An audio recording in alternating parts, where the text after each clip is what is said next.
In the first part of this demo series, we created two instances of Ubuntu and CentOS.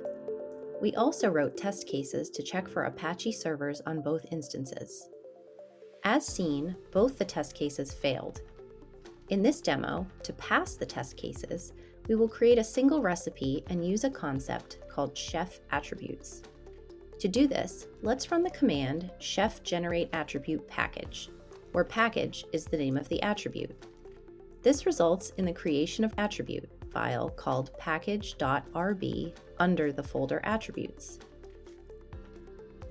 Notice that this is a very simple code that assigns HTTPD to the package variable if the platform is CentOS and Apache 2 if otherwise.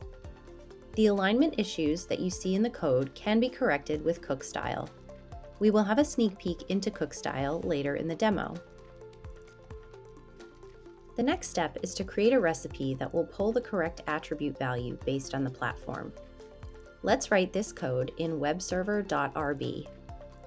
The code here installs and runs the package based on the value that is pulled from the package.rb file. Next, let's include this file in default.rb. The include command enables us to reuse the code anywhere. Let's now use Cookstyle to correct the misalignments and use corrective measures to clean up our code. As you can see, Cookstyle detected 15 offenses and corrected 13 of them. Some of the errors are actually suggestions that can be used to improve the readability of the code, but do not necessarily need action. Now that we have cleaned up the code, let's run the kitchen converge command that will run all our code and install the packages on the two instances. The two web servers will now be installed on their respective machines. Apache 2 is getting installed on Ubuntu and HTTPD on CentOS. To reference this, we have included our custom cookbook install_web server, as well as our custom recipe web server in the default.rb file.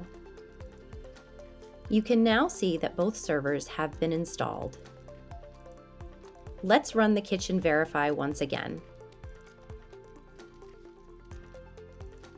Voila!